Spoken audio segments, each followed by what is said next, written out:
இது ஏன்னா தொடர்ந்து விடுதலை சிறுத்தைகளின் தலைவரை விமர்சனம் செய்வது, அவதூறு பரப்புவது இதே வேலையா இருக்காரு அவர். இல்ல அவர் என்ன உங்க தலைவரை விமர்சிச்சுட்டாருங்கிறது மிக மிக மோசமா அருவருக்கத்தக்க பேசியிருக்காரு. ஊடகங்களை உட்கார்ந்துக்கிட்டு, இணையத்துல உட்கார்ந்துக்கிட்டு அருவருக்கத்தக்க வாயில சொல்ல முடியாத வார்த்தையில பேசுறாரு. தலைமை டிஜிபி அலுவலக வாசல்ல ஒரு கையில கத்தி வச்சு கிழிச்சிருக்காரு. முதல்ல யார் சார் செஞ்சா? சார் முதல்ல என்ன பேசுறாங்க? டீ கடையில டீ சாப்பிட்டு இருந்தவங்க வருது. இவரா போய் சண்டை இழுத்தாருங்கிறீங்களா? வாக்குவாதம் உருவாகுது. டீ கடையில உருவான வாக்குவாதம் ரோட்டுக்கு வருது. இவர் அந்த அலுவலகத்தை எதுக்கு வந்தார்? டிஜிபி அலுவலகம். ஒரு எம்எல்ஏ கும்பகோணத்துல நடந்த அதே எம்எல்ஏ என்ன சொல்றாரு? அவர் எதுக்கு வந்தாரு எனக்கு தெரியாதுங்கிறார் ஒரு பிரஸ்ல. இந்த ஏர்போர்ட் மூர்த்திக்கு ஏதோ ஒன்று விடுதலை சிறுத்தைகள் ஒரு கோபத்தில் இப்படி நடந்திருக்குன்னு வச்சுக்கோங்களேன். இதே தமிழ்நாடு முழுக்க நடந்த என்ன ஆகும்? அவர் போகிற இடத்துல போல தமிழ்நாடு முழுக்க நடந்த என்ன ஆயிருக்கும்? நாளைக்கு ஏதாவது ஒரு இது அசம்பாவிதம்னா நாங்கள் பொறுப்பு இல்லைன்னு சொல்றீங்க. கண்டிப்பாக இல்லைங்கிறோம். அப்போ திரும்பவும் நடக்கும். அதை நாங்கள் என்ன நிலைப்பாட்டில் இருக்கோம், என்ன அரசியலுக்கு வந்து பொது சமூகம் பார்த்துட்டு இருக்காங்க. ஆனால் ஏர்போர்ட் மூர்த்தி போன்ற நபர்கள் தான் இன்றைக்கும் விடுதலை சிறுத்தைகள் விமர்சனம் செய்கிறாங்க. இந்த விஷயத்துக்கு பின்னாடி இருக்க விஷயம் இருக்குல்ல, அதெல்லாம் எவ்வளவு நெருக்கடியா இருக்கும். நெருக்கடி பற்றிருக்கீங்க, ஒத்துக்கிறீங்களா? அப்போ ஆமா, அதைத்தானே அவர் சொல்றாரு. நீ சொல்றதுக்கு நாங்க நேரே களத்துல இருக்க வித்தியாசம் இல்லையா? நீ வாயில சொல்லிட்டு போலாம், நீ வாயில வட சொல்லலாம், நான் களத்தில் நிற்கிறேன்ல. சாதி ஒழிப்பு தமிழ் தேசிய அரசியல் சொல்றாங்களா? பெண் உரிமை அரசியல் பேசுறாங்களா? அப்ப இந்த மூணு கோட்பாடு என்ன, கொள்கை என்னன்னு உற்று கவனிக்கணும். இல்ல வேற எந்த கட்சி தான் இந்த சாதி மறுப்பை வந்து ஆதரிக்குது, ஓப்பனா ஆதரிக்குது நீங்க சொல்ல வரீங்க? பாட்டாளி பாமக ஆதரிக்கல, பாமக ஆதரிக்கல, சரி சனாதன சக்தியில் ஆதரிக்கிறாங்களா? பாரதிய ஜனதா வரவேற்குது. பாரதிய ஜனதா கட்சி தான் எங்களோட அலுவலகமே திறந்திருக்கு. அது நக்கல் பண்றாரு, அது நக்கல் பண்றது.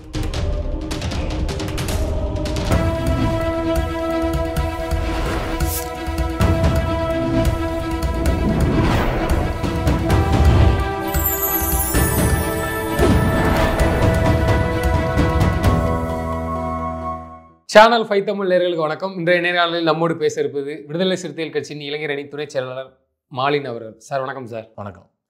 சார், திரு ஏர்போர்ட் மூர்த்தி அவர்கள் மேலே வந்து விசிக தொண்டர்கள் தாக்குதல் செஞ்சதாகவும் கைது செஞ்சுருக்கிறாங்க. முதல்ல இந்த தாக்குதல் சரியா, இது நீங்கள் எப்படி பார்க்குறீங்க? கருத்தியல் ரீதியாக மோதுறதை விட்டுட்டு இது போன்ற செயல்கள் வந்து இது கொஞ்சம் நியாயமான விஷயமா தெரியுது. எங்கள் கட்சிக்காரன் தாக்கியிருந்தால் நாங்கள் தான் சிறைக்கு இருக்கணும். அவரே சிறைக்கு போயிருக்காரு. ஏனென்றால் எங்களுடைய கட்சியின் தோழர்களை காயப்படுத்தி கொடூர ஆயுதங்களால் தாக்குதலாக்கியிருக்காரு. அதனால தான் காவல்துறை அவரை சிறைப்பிடித்திருக்கு. இது ஏன்னா தொடர்ந்து விடுதலை சிறுத்தைகளின் தலைவரை விமர்சனம் செய்வது, அவதூறு பரப்புவது இதே வேலையாக இருக்கார் அவர். நீங்கள் கருத்தாக எதிர்கொள்ளலாம், நம்ம கருத்தாக தானே எதிர்கொள்ளணும். இல்லை, அவர் நடந்துக்கிட்ட முறை வேற. அந்த இடத்துக்கு அவங்க தொடர்ந்து அந்த தாக்குதலுக்கு பாதிக்கப்பட்ட நபர்கள் அதே இடத்துல இருக்கவங்க, அந்த பகுதியில் வசிக்கிறவங்க, புரியுதுங்களா? அப்போ அங்கே பசிக்கிறவங்க அந்த இடத்துல உட்கார்ந்துருக்கும் போது திட்டமெல்லாம் கிடையவே. திட்டமிட்டு பண்ண இவங்க ஆயுதத்தோடு இருந்திருப்பாங்கல்ல. இல்ல அப்போ அவர் ஒரு ஸ்கூட்டி எடுத்துட்டு போறா, பின்னாடி நம்பர் பிளேட்ல அவங்க அந்த டீ கடைக்கு வந்திருக்காங்க. நம்பர் பிளேட் முன்னாடி தான் இருக்கு. நீ சில வண்டிகள்ல நம்பர் பிளேட் முன்னாடி இருக்குங்க, சில நேரம் பின்னாடி வச்சிருப்பாங்க. புரியுதா உங்களுக்கு? ஸ்கூட்டில 2 பக்கம் இருக்கு சார். பழைய வண்டியில அப்படிதான் சார் இருக்கும். அது சரி, ஓகே, அதை விடுங்க. ஆனா தனிப்பட்ட ஒரு நபருடைய தாக்குதல் என்பது யாரும் ஏற்றுக்கொள்ள முடியாது. ஒரு தலைவரை விமர்சிக்கிறத வந்து நான் அதை ஏற்றுக்கிறேன். ஆனா அவங்க என்ன சொல்றாங்கன்னா, கருத்தியல் ரீதியான வார்த்தை. அவர் என்ன கருத்தியல் பேசினாரு? இல்ல அவர் என்ன உங்க தலைவரை விமர்சிச்சுட்டாருங்கிறது மிக மிக மோசமா அருவருக்கத்தக்க பேசியிருக்காரு. ஊடகங்களை உட்கார்ந்துக்கிட்டு, இணையத்துல உட்கார்ந்துக்கிட்டு அருவருக்கத்தக்க வாயில சொல்ல முடியாத வார்த்தையில பேசுறாரு. பொது மேடைகள்ல எங்க தலைவரை ஒருமையில பேசுறாரு, அவதூறு பரப்புறாரு. புரியுதுங்களா? அதெல்லாம் சொல்ல முடியாது மீடியால. அப்ப இப்படிப்பட்ட ஒரு நாளாந்தர பேச்சாளர் அவருக்கு ஒரு தலைவரை கூட தகுதி இல்லாது. நீங்க தமிழ்நாட்டு அரசியலுங்கிறது எனக்கு தெரிஞ்சு வெற்றி கொண்டான், தீப்பொறி ஆறுமுகம், இப்படிலாம் பார்த்துருக்கோம். நிறைய தலைவர்களை பார்த்துருக்கோம். திமுக ஒரு பேச்சாளர் இருக்காரு. இல்லை, எல்லாரும் நிறைய பார்த்துருக்கோம். இல்லை, நாளாந்திர பேச்சாளர் இருப்பாங்க, ஆபாசமாக பேசுவாங்க. அவர் அந்த ரகமாக இருக்காரு ஏர்போர்ட் மூர்த்தி. இல்லை, அப்போ இப்போ ஒரு சரியான ஒரு கேள்வி கேட்டீங்க. திமுகவிலையும் இதே போன்று நீங்க சொன்ன ரகத்தை சேர்ந்த பேச்செல்லாம் இருக்கிறாங்க. ஏங்க அப்ப அவர்களும் ஒரு தலைவரை விமர்சிக்க தான் செய்யறாங்க. ஆனா அவங்க மேல என்ன அவங்க தலைவரா இருக்கிறதுனால இந்த தாக்குதல் அப்படி இல்ல. அப்படி பேசினா சில பேரை கட்சி நடவடிக்கை எடுத்திருக்காங்க. புரியுதுங்களா? கட்சி நடவடிக்கை எடுத்திருக்காங்க. திமுக சரி திரும்பவும் பேச செஞ்சாங்க பாத்தீங்களா? இல்ல திருத்திக்குவாங்க. நடவடிக்கை எடுத்தவரை திருத்திருக்காங்க. நீங்க எப்பயுமே ஒரு விஷயம் என்னன்னா, பாதிக்கப்பட்ட பக்கம் நிற்க மாட்டீங்க. ஊடகங்கள் இவ்வளவு பெரிய காயத்தை ஏற்படுத்தி ஒரு அலுவலகத்துல தலைமை டிஜிபி அலுவலக வாசல்ல ஒரு கையில கத்தி வச்சு கிழிச்சிருக்காரு. முதல்ல யார் சார் செஞ்சா? சார் முதல்ல என்ன பேசுறாங்க? அவர் டீ கடை உட்காந்து டீ சாப்பிட்டு இருந்தவங்க, டீ கடையில டீ சாப்பிட்டு இருந்தவங்க, டீ சாப்பிட்டு இருக்கும் வாக்குவாதம் வருது. இவரா போய் சண்டை இழுத்தாருங்கிறீங்களா? வாக்குவாதம் உருவாகுது. டீ கடையில உருவான வாக்குவாதம் ரோட்டுக்கு வருது. நீங்க புரியுது உங்களுக்கு? அவர் வந்துட்டு இவங்கள்ட்ட பேசதான் போறாரு, இவங்கள்ட்ட தான் பேசுறாரு. பேசலாம் வாக்குவாதம் உருவாகுது. அந்த வாக்குவாதம் ரோட்டுக்கு வருது. இவங்க அந்த பகுதியை சார்ந்தவங்க, அந்த பகுதியில டீ டெய்லி உட்காந்து பொழுதுபோக்கக்கூடிய சூழல் உள்ளவங்க அந்த இடத்துல. புரியுதுங்களா? அது அங்கே உள்ள காவல்துறை அதிகாரிகளும் தெரியும் இவங்க இதை உட்காந்துருப்பான்னு சொல்லி. ஆனால் இவங்களை வந்து காயப்படுத்தி அந்த அந்த திட்டமிட வந்திருக்காதீங்களா? அவர் தான் தப்பு. ஒரு டிஜிபி அலுவலகத்துக்கு கத்தியோட வர்றது. சரி, அவர் அங்கே எதுக்கு சார் இருந்தார்? அவரு தற்காப்புக்கு அவர் அடிக்க வராங்க. ஏங்க தற்காப்புனா நாங்க தற்காப்போட இருந்திருந்தா அடியை வாங்கிட்டு இருங்க. நாங்க தற்காப்போட வந்திருந்தா அப்ப நீங்களும் ஒரு திட்டமிடலோட வந்திருந்தான்னு கேட்கிறேன். நாங்கள் திட்டமிட வந்திருந்தா என்ன இருக்கும்? துணிகரமா ஸ்டேட்மெண்ட் விடுறீங்க, ஏதாவது சம்பவம் அதை அசம்பவம் நடந்திருக்கணும். இல்ல வந்திருந்தா என்ன இருக்கு கேட்குறேங்க. நாங்க திட்டமிட்டு வந்திருந்தா என்ன இருக்கும் தெரியல, அதையும் சொல்லிடுங்க. அப்ப அதெல்லாம் தெரிஞ்சுக்கங்க. ஒண்ணு. ரெண்டாவது விஷயம் வந்துட்டு, இவர் அந்த அலுவலகத்துக்கு எதுக்கு வந்தார்? டிஜிபி அலுவலகத்துக்கு. ஒரு எம்எல்ஏ கும்பகோணத்துல நடந்த ஒரு அதே எம்எல்ஏ என்ன சொல்றாரு, அவர் எதுக்கு வந்தாரு எனக்கு தெரியாதுங்கிறார். ஒரு பிரஸ்ல பேட்டியில அவர் சொன்னாரு. அவர் சொல்றாரு, அருள் சொல்றாரு, இவர் எதுக்கு வந்தாரு தெரியலங்கிறார். ஒண்ணு. ரெண்டாவது, கும்பகோணத்துல பாதிக்கப்பட்ட விஷயத்துக்கு நீ எதுக்கு வராங்க? கூட்டணி எந்த கூட்டணி? இல்ல பாமகவோட பல்வேறு விஷயங்கள்ல வந்து ஒன்னாதான் இன்னைக்கு அவரே மாநாடு நடத்துறாரு. நாங்க என்ன பாக்குறோம்? பாட்டாளி மக்கள் கட்சி வட மாவட்டங்களில் தாழ்த்தப்பட்ட மக்கள் மீது இன்றைக்கும் வன்முறை வெறியாட்டம் நடத்தி கொண்டு கட்சி நாங்க சொல்றோம். நாங்க வன்முறை பாதிக்கப்பட்டு இருக்கோம். நாங்க ஒரு கட்சியால பாதிக்கப்படுறோம், ஒரு கட்சியால ஆணவ படுகொலை செய்யப்படுறோம். இன்றைக்கும் நாடக காதல்னு சொல்லி ராமதாஸ் பேசிக்கிட்டு இருக்காரு, அன்புமணி பேசிக்கிட்டு இருக்காரு. அந்த நாடக காதல் சொல்ற கும்பலோடு உனக்கு என்ன வேலை? ஆம்ஸ்டாங் அவர்களுக்கும் பாமகவுக்கும் எந்த அளவு ஒரு தொடர்புன்னு தெரியும். இதை நம்ம தீர்மானிக்க முடியுமா சார்? அவங்க ஒரு கட்சி, அவங்களுக்கு விருப்பப்பட்ட கட்சியோட கூட்டணி போறாங்கன்னா அதான் புரியுது. அப்புறம் என்ன நீ தலித் செயல்பாட்டாளர்? நீ என்ன தாழ்த்தப்பட்ட மக்கள் விடுதலைக்கு நீ போராடுற? இல்ல அப்புறம் நீங்க கேட்ட கேள்வி ஒரு சரியான கேள்வி. நமக்கு அவங்க எதிரியா தெரியுறாங்கன்னு உங்களுக்கு என்ன அங்க வேலைன்னு கேட்கற மாதிரி கேக்குறீங்க. அவர் தனிப்பட்ட ஒரு கட்சி வச்சு யாரு இதே ஆம்ஸ்டாங் அவர்கள் பாமகவுடன மேடைகள்ல நாங்களே மேடை ஏறி இருக்கிறீங்க இல்லன்னு சொல்லல. இல்ல இன்றைக்கு இளவரசன் படுகொலைக்கு பிறகு, இளவரசன் திவ்யா மேட்டர் அந்த பிரச்சனைக்கு பிறகு நாங்கள் பாட்டாளி கட்சியை தமிழக அரசில் தனிமைப்படுத்துறோம். நாங்கள் இளவரசன் படுகொலைக்கு நீதி கேட்டு போராடுறோம். இன்னும் கண்ணகி முருகேசன், இன்னும் எண்ணற்ற ஆணவ படுகொலை நடந்திருக்கு. கோகுல்ராஜ் இன்னைக்கு ஒளியோ நடந்துட்டு இருக்கு வட மாவட்டங்கள், தென் மேற்கு மாவட்டங்கள்ல. அதுக்காக நீதி கேட்டு போராடிக்கிட்டு இருக்க நேரத்துல அதை செய்கிற நபரோடு நீ நின்றனா? அனைத்து சாதியினர் கூட்டமைப்பு கட்டினார் ராமதாஸ். அனைத்து சாதியினர் கூட்டமைப்பு தலித் ஒரு கோவம் தான் உங்களுக்கு. கோவம் இல்ல, நீ யாரோட கூட்டு சேர்ற? அது அவங்க விருப்பம் சார். சொல்ல முடியும். நாங்க பாதிக்கப்பட்டிருக்கோம். எங்க மேல காயம் இருக்கு, இந்த இடத்துல காயம் இருக்கு, 15 தேல் இருக்கு எங்களுக்கு இருக்கு. நாங்க காயப்பட்டிருக்கோம், நாங்க வேதனை இருக்கோம். எங்களுக்கு அறிக்கை விடாத இங்க உள்ள அரசியல் கட்சிகள் யாருக்கு அறிக்கை விடுறாங்க? யாருக்கு? தமிழிசைமா, அண்ணாமலை, நயினார் நாகேந்திரன், யார் அறிக்கை விடுறாங்க? நமக்கு தனியா ஒரு ஸ்டேட்மெண்ட்ல நிக்கிறாங்க, இது சரியில்லைன்னு பண்றாங்க. நம்ம எப்படி அதை இழுக்க முடியும்? சரியில்லை.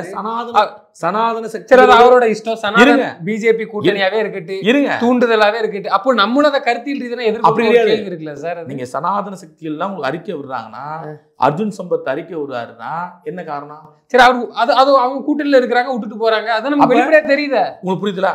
அப்ப இவங்க யார சொல்லி பேச வைக்கிறாங்க? உன்னைய இவங்க எல்லாம் உன்னை பேச வைக்கிறாங்க. ஏர்போர்ட் மூர்த்திய இப்படி பேசு, விடுதலை சிறுத்தைகளையும் தலைவர் எழுச்சி தமிழையும் பேசுன்னு சொல்லி இவங்கெல்லாம் சொல்றாங்க. பேசுறியா? கேட்பாங்களா? அது உனக்கு இவங்கெல்லாம் அறிக்கை விடுறாங்க, உனக்கு ஆதரவா இருக்காங்கன்னா இவங்களை நேரடியாக களத்தை சந்திக்கிறோம். இல்ல இந்த அமைப்புகளை விடுதலை சிறுத்தைகள் நேரடியாக களத்தை சந்திக்கிறோம், சண்டை போடுறோம், கருத்து ரீதியாக விமர்சனம் பண்றோம், சனாதன சக்திகளை தமிழ்நாட்டிலிருந்து இந்தியாவிலிருந்து அப்புறப்படுத்தும் பேசுறோம். அந்த அமைப்போட உனக்கு என்ன வேலை? கரெக்டான ஒரு கேள்வி கேட்டீங்க. தலைவருடைய தனிப்பட்ட விமர்சனம் இது எந்த தலைவருமே ஏற்றுக்கொள்ள மாட்டாங்க. இது வந்து தனிப்பட்ட தாக்குதல் வந்து நான் வந்து ஆதரவுப்படுத்தி பேசல. ஆனா அவரு ஒரு ஸ்டேட்மெண்ட் எடுத்து நிக்கிறாரு. ஒரு கூட்டணி இதுல நாங்க இப்படிதான் போவோம் நிக்கிறாரு. அவர் என்ன சொல்றாருன்னா, திமுகவோடு நீ இருந்துகிட்டு இவ்வளவு அநீதி நடக்குது, அதை கொண்டு திருமாவளவன் கேட்கலன்னு கேட்கிறாரு. இதெல்லாம் வந்து கருத்தியல் ரீதியான ஒரு மோதல் தான். நம்ம அதை அப்படித்தானே எதிர்கொள்ளணும். தனிப்பட்ட விமர்சனத்தை நான் ஆதரிக்கல. அது நீங்க கேட்கறது எல்லாரும் வேங்கவேல் வேங்கவேல்னு சொல்றாங்க.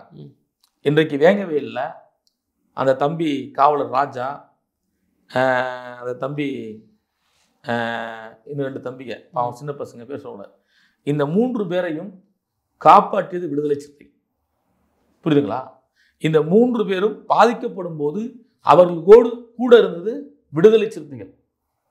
தலைவர் எழுச்சி தமிழர். யாரால இந்த பாதிப்பு? இருங்க நான் கூட இருந்திருக்கேன் அந்த பையன் கூட. அந்த 3 பேரோட அந்த 3 பேரையும் எங்க வீட்டில் தங்க வச்சிருக்கேன். யார் வீட்டில்? எங்க வீட்டில் ஒரு வாரம் காலமாக தங்க வச்சு அவங்களுக்கு பாதுகாப்பு கொடுத்துருக்கோம். அந்த தம்பிகளை ஜூனியர் விடணும் ஒரு பத்திரிகையில் பேட்டி கொடுக்க நான் தான். நந்தன் பட இயக்குனர் சரவணன் இருக்கார்ல, திரைப்பட இயக்குனர், நந்தன் படம் டைரக்டர் சரவணன், ஈரா சரவணன், அவர்கிட்ட இந்த பேட்டியை கொடுக்க வச்சு நான் தான் ஷூட் பண்ணி 2.5 மணி நேரம் ஷூட் பண்ணி வீடியோ கொடுத்தது நான் தான். ஜூனியர் விடல் வந்து அட்டைப்படம் வந்து நான் தான். புரியுதுங்களா? விடுதலை சிறுத்தை தான் செஞ்சிருக்கோம். புரியுதுங்களா? அவனை காப்பாத்திருக்கோம். அதை சாக போறேன்னு சொல்லி ஓடி போயிட்டான். அவனை அறிவுரை சொல்லி அவனை பாதுகாத்தது விடுதலை சிறுத்தைகள். புரியுதுங்களா? அதெல்லாம் ஏத்துக்கிறோம். இது சொல்லுங்க. அப்ப இதுக்கு இந்த விஷயத்துக்கு பின்னாடி இருக்க விஷயம் இருக்குல்ல, அதெல்லாம் எவ்வளவு நெருக்கடியா இருக்கும். நெருக்கடி பற்றிருக்கீங்க, ஒத்துக்கிறீங்களா? அப்போ ஆமா, அதைத்தானே அவர் சொல்றாரு. நீ சொல்றதுக்கு நாங்க நேரடியா களத்துல இருக்க வித்தியாசம் இல்லையா? நீ வாயில சொல்லிட்டு போலாம், நீ வாயில வட சொல்லலாம். நான் களத்தில் நிக்கிறேன்ல, வேங்கவேலுக்கு களத்தில் நிக்கிறோம் நாங்க. சரி, இருங்க, புரியுது உங்களுக்கு? புரியுது. வாயில பேசலாங்க. அவனை பாதுகாத்திய நீனு. வேங்கவேல 3 பேர் சோலை விட்டுருப்பீங்கன்னு. 3 பாதிக்கப்பட்ட பசங்களை யாராவது பார்த்துருப்பாங்களா? இன்னைக்கு பேசுற அரசியல் தலைவர் இருக்காங்களே, யாராவது பார்த்துருப்பாங்களா? அந்த பசங்களை கூப்பிட்டு ஆதரிச்சிருப்பாங்களா? வேங்கவேல இருக்க அந்த 3 பசங்களுக்கு ஒருவேளை சோறு வாங்கிட்டு இருப்பாங்களா? இன்னைக்கு அறிக்கை விடுற அரசியல் பேசும் தலைவர்கள் யாராச்சும்? விடுதலை சிறுத்தைகள் பாதுகாத்திருக்கோம். தலைவர் எழுச்சி தமிழர் பேசியிருக்காரு. தொடர்ந்து அந்த பசங்களுக்கு தைரியம் ஊட்டியிருக்காரு, நம்பிக்கை ஊட்டியிருக்காரு. அதனால அவங்க தற்கொலை முயற்சி காப்பாற்றப்பட்டு தெரியுங்களா? உண்மையை சொல்றேங்க. சும்மா வாயில வட சொல்லக்கூடாதுங்க. வேங்கவேல் இங்க வேங்கவேல் தெரியாம பேசிட்டு இருக்காங்க எல்லாரும். வேங்கவேலுக்கு விடுதலை சிறுத்தைகள் மாதிரி எந்த அமைப்பும் களத்தில் நிக்கல. நான் தான் ஓபன் செட் நான் தானே கொடுத்து சொல்றேன்ல. 10 நாள் என் வீட்டுல இருந்து சொல்றேன்ல, என் வீட்டுல தங்க வச்சு சொல்றேன்ல. புரியுதுங்களா? ஜூனியர் விட அட்டை படம் தமிழ்நாடே பதர்ந்துச்சு. அப்படிப்பட்ட அட்டை படத்தை கொடுத்து நான் தானுங்கிறேன்ல. அப்ப நாங்க களத்தில் நிக்கிறோம்ல. நீ என்ன களத்தில் இல்லையா? வேங்கவேல பாதிக்க சோறு போட்டியா? அந்த 3 பேருக்கு வழக்கு பார்த்தியா? ஏதாச்சும் ஒரு 1000 நிதி கொடுத்துருக்கியா வீட்டுக்கு? சும்மா வாய்ஸ் விட பேசக்கூடாது, வாயில வட சொல்லக்கூடாது. இல்லை, நிச்சயமா களத்துல நாங்க நிக்கிறோம், இவ்வளவு தூரம் இவ்வளவு பிரச்சனை இருந்தும் அது உள்ள இருந்துகிட்டே நாங்க இவ்வளவு பாதுகாப்பு கொடுத்துருன்னு சொல்றீங்க. அதுல எந்த மாற்றம் இல்லை. அது வரவேற்கத்தக்கக்கூடிய விஷயம், நல்ல செயல் தான். அதுலயே இல்லை. அவர் என்ன சொல்றாருன்னா, இவ்வளவு பிரச்சனை நடக்குன்னா நீங்க ஏன் அதோட இருந்து கொண்டு இந்த மக்களை ஏமாத்த? ஏங்க, எங்களுக்கு தெரியுங்க இந்த கூட்டணியில் இருக்கிறனால எங்க கட்சிக்கு இந்த மக்களுக்கு என்ன பயனுள்ளதுக்கு இந்த கூட்டணியை நம்ம எப்படி எதுக்கு உருவாக்கியிருக்கோம் எங்களுக்கு தெரியுங்க. நீங்க 10 பேர் ஒரு அமைப்பு உருவாக்கலாங்க. 10 பேருக்கு 20 சேர்ந்த ஒரு கட்சி உருவாக்கி நம்ம என்ன வேணாலும் பேசிட்டு போயிட்டே இருக்கலாம், யாரை வேணாலும் விமர்சனம் பண்ணிட்டே இருக்கலாம். ஆனால் 1,00,000 பேர் அமைப்பாக்கி ஆயிரக்கணக்கான பேர் நிர்வாகிகளை வச்சுக்கிட்டு அதை ஒரு அரசியல் சக்தியா உருமாறி கொண்டு போறதுல அது சாத்தியப்படாத விஷயம். ஒரு எளிய குடும்பத்தில் பிறந்து அன்றாடங்காட்சிகள் கூலிகளை வச்சு கட்சி நடத்துற இயக்கங்கள் விடுதலை சிறுத்தைகள். தலைவர் எழுச்சி தமிழர் இங்க உள்ள அரசியல் கட்சிகள் மாதிரி பெரும் முதலாளிகள் கிடையாது, நிலச்சுவாங்கல் இல்லை. அப்படிப்பட்ட குடும்பத்தில் அவர் பிறக்கல. ஆனா ஒரு ஏழை எளிய குடும்பத்துல பிறந்து இன்றைக்கு அன்றாடங்காட்சிகள் விளிம்பு நிலை மக்களை அரசியல் படுத்திருக்கோம்ல. ஏங்க 90 தொடக்கத்துல பல்வேறு அரசியல் கட்சிகள் முதலைகள் பெரும் பணக்கார கட்சி ஆரம்பிச்சாங்க.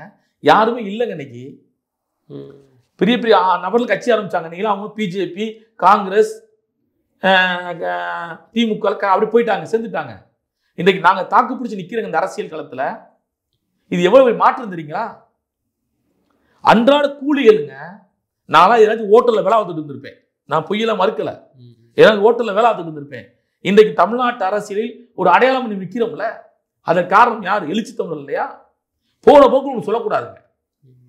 போற போக்கு ஒன்று சொல்றது இல்லை, சொல்லிட்டு போயிடலாம். அது எவ்வளவு நெருக்கடி உண்டாக்கும். நீங்க அவதூறு பரப்புனால யாருக்கு நட்டமாகுது? இப்ப விடுதலை சிறுத்தைகளை விமர்சனம் பண்ணுங்க, கருத்தியல விமர்சனம் பண்ணுங்க, உங்களை வரவேற்கிறோம், நான் அதில் மாட்டுக்கிறது கிடையாது. ஆனால் அவதூறு பரப்பாதீங்க. அப்ப அவர் சொன்ன ஸ்டேட்மெண்ட் எல்லாமே அவதூறு தான். இப்பவும் பேசிட்டு இருக்கிறது அவதூறு தான். வேங்கவேலுக்கு என்ன நாங்கள் வேங்கவேல் நாங்கள் செஞ்சோங்கிறோம்ல. இல்ல வேங்கவேலை தாண்டி பர்சனலா தனிப்பட்ட ஒரு தாக்குதல் நடத்துறத அது தேவையில்லாத இல்லைங்க. ஒரு தனிப்பட்ட தாக்குதலை வந்துட்டு பேச நல்லா இருக்குமா? எல்லா ஏர்போர்ட் மூர்த்தியும் மறுபக்கம் இருக்காதா? அவரை விமர்சனம் பண்ண முடியுமா போய்? அது தனிப்பட்ட தாக்குதல் கிடையாதா? கருத்தியல பேசணும். நீங்க வந்துட்டு போற போக்குல ஆம்ஸ்டாங்க்கு அந்த விஷயத்துல இவர் சம்பந்தம் இருக்கிறாரு, அது எவ்வளவு பெரிய ஐயக்கத்தான். ஆம்ஸ்டாங் அண்ணன் படுகொலையில விடுதலை சிறுத்தை சம்பந்தம் இருக்கிறாரு, தேவையாது? இது பொய் இல்லையா? காவல்துறை வழக்கு நடத்திருக்க, கைது பண்ணிருக்காங்க, இதுல எங்க விடுதலை சிறுத்தை வர போறாங்க? அப்ப அவதூறு பரப்பக்கூடாது. நீங்க நேர்மையா பேசுங்க, உங்களை வரவேற்கிறோம். உங்க பேச்சுல சுத்தம் இருந்தா நாங்கள் ஏத்துக்கிறோம். உங்க பேச்சு பொய்யுங்கிறோம்ல. வேங்கவேலுக்கு விடுதலை சிறுத்தை என்ன பண்ணணும்னு சொல்றேன், நான் தான் சாட்சின்னு சொல்றேன், நான் தான் கூட இருந்திருக்கேங்கிறேன். புரியுதுங்களா? அந்த பசங்களோட இரவு போல் படுத்து தூங்கியிருக்கேன், நான் தான் தூங்கியிருக்கேங்கிறேன், என் வீட்டில் தங்க வச்சிருக்கிறேன். இதுக்கு என்ன செய்ய முடியும்? அந்த பசங்களை தலைவர் எழுச்சி தமிழர் வந்து கூப்பிட்டு விசாரிக்கிறாரு, நடந்தது கேட்கிறாரு, பல முறை கேட்கிறாரு, ஒரு முறை என்ன பல முறை கேட்கிறாரு, அவங்களுக்கு தைரியம் ஊட்டுறாரு, நம்பிக்கை ஊட்டுறாரு. நீங்க எதுவுமே செய்யாதவங்க சொல்லணுங்க. இன்னைக்கு தமிழ்நாட்டு அரசியல்ல விடுதலை சிறுத்தைகளுக்கு தாங்க பல முறை தாக்குதல், பெரும் முதலாளிகள் தாக்குதல், சாதியவாதிகள் தாக்குதல், சனாதன சக்திகள் தாக்குதல், அரசியல் கட்சிகள் பெரும் அரசியல் தாக்குதல், நிர்வாக தாக்குதல், காவல்துறை தாக்குதல், இப்படி பல்வேறு முனைகள் தாக்குதல். நாங்கள் இந்த ஸ்டேட்மெண்ட்டை நம்ம இப்படி எடுத்துக்கலாமா? திமுக பண்ற எல்லா தப்புக்கும் நாங்க தான் வந்து பொதி சுமக்கிற மாதிரி இருக்குன்ட்டு. அது எங்களுக்கு அவசியம் இல்லை. நாங்களே சுமக்கிறோம், நாங்களே சுமக்கிறோங்கிற சுமந்துட்டு இருக்கிறீங்க மாதிரி தானே இப்ப தெரியுது எங்களுக்கு. வேங்கவேலு யார் ஆண்டாலும் வேங்கவேலு எவ்வளவு நெருக்கடி தம்பி, இது உள்ளே இருந்துகிட்டு நாங்க அவ்வளவு விஷயம் பண்ணிருக்கோம், இதெல்லாம் மக்கள் தெரிய மாட்டேங்குறீங்க, நல்ல விஷயம் தான். ஆனா இது யாரால வருதுங்கிற ஒரு கேள்வி. ஏங்க ஒரு விஷயம் தெரிஞ்சுக்கங்க, எப்பயுமே நீங்க பல முனை தாக்குதல் என்பது, நாங்கள் ஒரு எளிய கட்சி, விளிம்பு நிலை மக்கள்னால தாக்குதல் வருது. இதை மாதிரி அரசியல் எல்லாம் தாக்குதல் இருக்கா?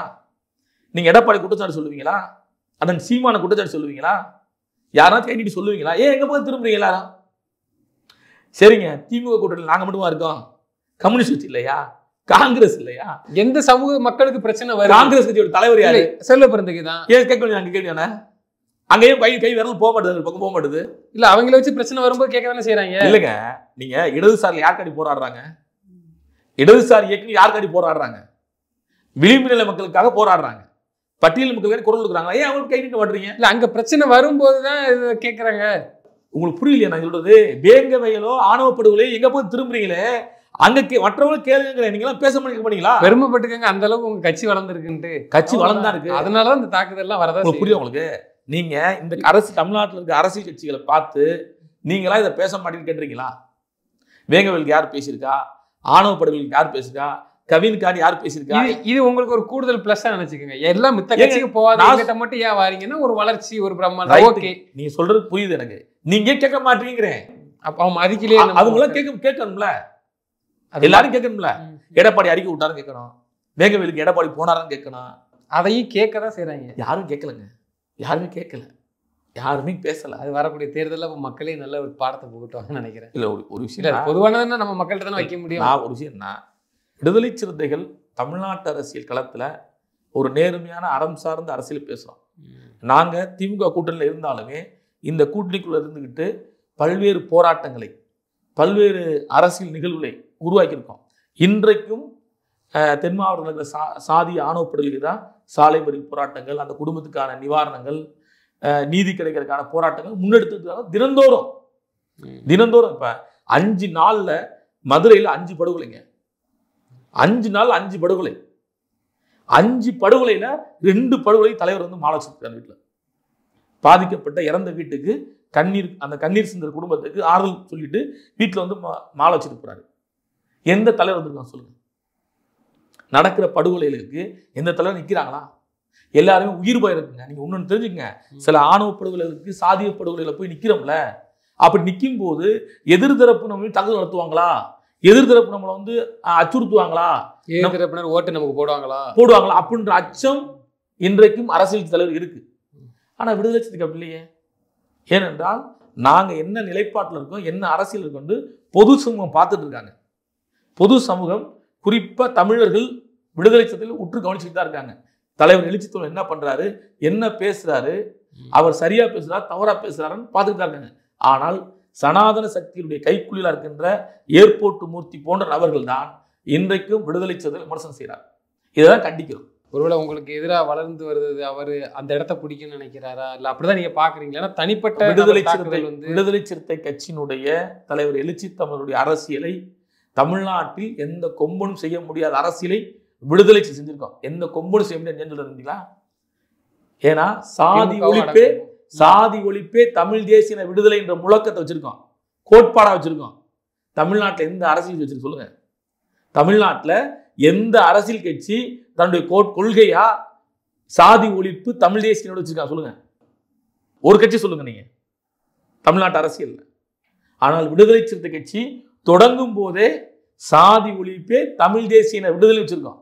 அப்ப ஒரு கட்சி தொடங்கும் போது, ஒரு இயக்கம் தொடங்கும் போதே தன்னுடைய கொள்கையில உறுதியா இருந்து வந்திருக்கோம்.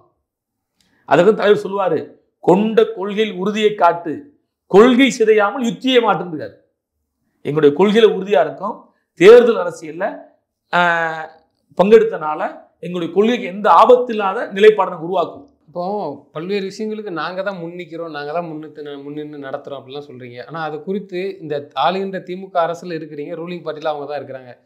நம்ம இதை போய் பல்வேறு பேர் என்ன சொல்றாங்கன்னா, இதுல இருந்துகிட்டு திருமாவளவன் ஒரு ஆணவ படுகொலைக்கு எதிர்ப்பான ஒரு சட்டங்கள் எதுவுமே அதை ஏன் அவரால் பண்ண முடியல, ஆனா கூட்டணியில இருக்கிறாங்கிறாங்க. அது இல்லை, நான் அது ஒரு தாக்கமா கேட்கிறேன். உங்களால முடியுமா இல்ல முடியலையா, இல்ல அங்கிருந்து என்ன அழுத்தங்கிறது? முடியும், எங்களால ஆணவ படுகொலைக்கு எதிராக சட்டம் கொண்டு வர முடியும். இன்றைக்கு இடதுசாரிகள் அதை பேசுறாங்க, காங்கிரஸ் அதை பேசுது. கண்டிப்பாக தேர்தல் காலத்தில் இந்த சட்டத்தை திராவிட முன்னேற்ற கழகம் கொண்டு வரும். புரியுங்களா? அவங்களுக்கு கொண்டு வரும், நம்பிக்கையோடு இருக்கும். ரெண்டாவது விஷயம் என்னன்னா, ஒரு அரசியல் பரிமாண வளர்ச்சி ஒன்று இருக்கு தமிழ்நாட்டில்.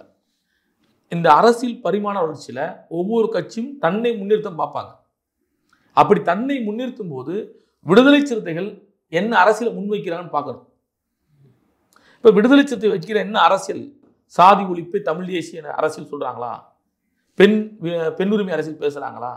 வர்க்க அமைப்பு அரசியல் பேசுறாங்களா? அப்ப இந்த கோட்பாடு என்ன, கொள்கை என்னன்னு உற்று கவனிக்கணும். இல்ல வேற எந்த கட்சி தான் இந்த சாதி மறுப்பை ஆதரிக்குது, ஓப்பனா ஆதரிக்குது நீங்க சொல்ல வரீங்க?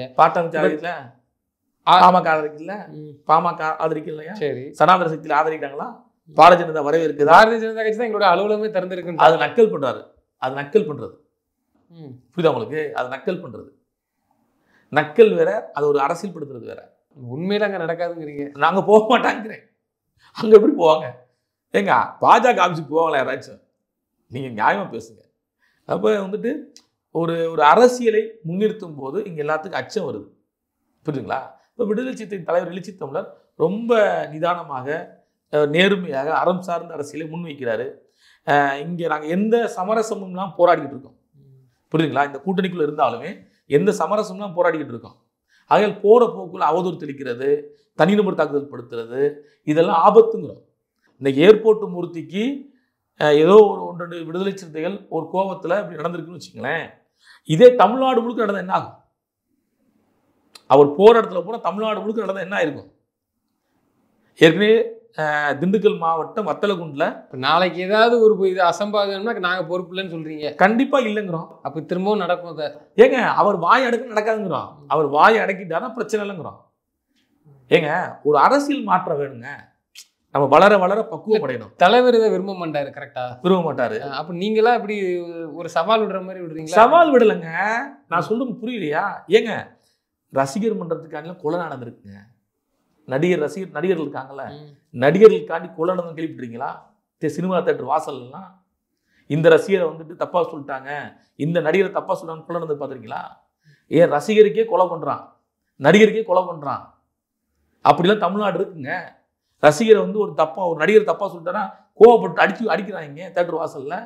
அப்ப எங்க தொண்டர்கள் யாரும் கோவப்பட்டு எதுவும் பண்ணிட்டாங்கன்னா, விடுதலை சிறுத்தை கட்சியின் தலைவர் எழுச்சி தமிழர் அவர்கள் இந்த சமூகத்துக்கு என்ன துரோகம் பண்ணாருன்னு சொல்லணும்ல. புரியுதா உங்களுக்கு? அதைத்தான் அவர் சொல்லிட்டு இருக்காரு. என்ன துரோகம் பண்ணாரு? என்ன துரோகம் பண்ணாரு? வேங்கவேல் இது ஒரு வார்த்தையா? இந்த மக்களுக்காண்டி என்ன செஞ்சாருன்னு கேட்கிறாரு. ஏங்க மக்களுக்காண்டி என்ன? நான் ஒன்று சொல்ல தப்ப மாட்டீங்கல்ல. அதிமுக ஆட்சின்னு வச்சுங்களேன், இந்த பால்வாடி இந்த பள்ளிக்கூடம் கட்டி கொடுத்தாங்கப்பாங்க. திமுக ஆட்சின்னு வச்சுங்களேன், கலைஞர் இந்த பாலம் போட்டாருன்னு சொல்லுவாங்க. எம்ஜிஆர் ஆட்சினா சத்துணவு கொண்டு வந்தாருன்னு சொல்லுவாங்க. காமராஜ் ஆட்சினா பள்ளிக்கூடம் கட்டினாரு, கம்மா தூர்வாரினாரு, அணை கட்டினாருன்னு சொல்லுவாங்க. இப்படி ஒவ்வொரு அரசியல் கட்சிக்கும் ஒவ்வொரு அடையாளங்கள் உண்டு. விடுதலை சிறுத்தைகள் என்ன பண்ணிருக்கு, சுயமரியாதை பெற்றுக் கொடுத்துருக்குங்க. சுயமரியாதை பெற்றுக் கொடுத்துருக்கு. திமுக விடுதலை பெற்றுக் கொடுத்துருக்கு.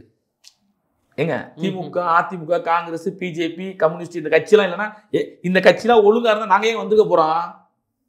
விடுதலை சிறுத்தையா வந்துக்க போகுது, புரியுதுங்களா? அதை விடுங்க. ஆனால் தமிழ்நாட்டு அரசில் விடுதலை சிறுத்தை கட்சி சுயமரியாதையும் விடுதலையும் பெற்றுக் கொடுத்திருக்கு பட்டியல் மக்களுக்கு. இன்றைக்கு பட்டியலின இளைஞர்கள் லட்சக்கணக்கான பேர் வழக்கறிஞராக இருக்கான், படிக்கிறான், அரசியல் மயமாயிருக்கான். அடுத்த தலைமுறை குழந்தைகள் இன்றைக்கு விடுதலை அரசியல் பேசுறாங்க. விடுதலை சிறுத்தை கட்சி தேர்தல் கமர்சியல் இயக்கம் கிடையாது. நீங்க புரிஞ்சுக்கணும், தேர்தல் கமர்சியல் ஓட்டுக்காண்டி வந்த கட்சி கிடையாது. இது அடுத்த தலைமுறை விடுதலைக்கான அரசியல் பேசுகின்ற பேர் இயக்கம்.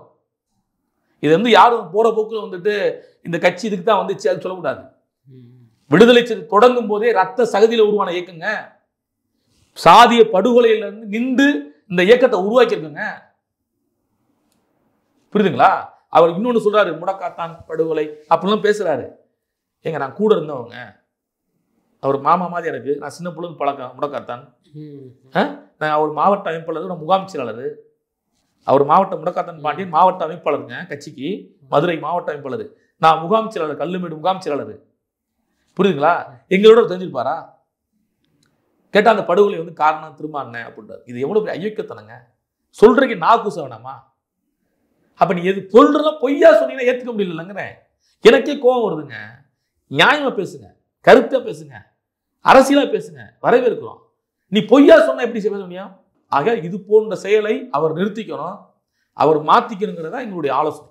நிச்சயமா சார். தொடர்ந்து தங்களது கருத்துக்களை பயணமைக்கு நன்றி. ரொம்ப நன்றி, ரொம்ப நன்றி.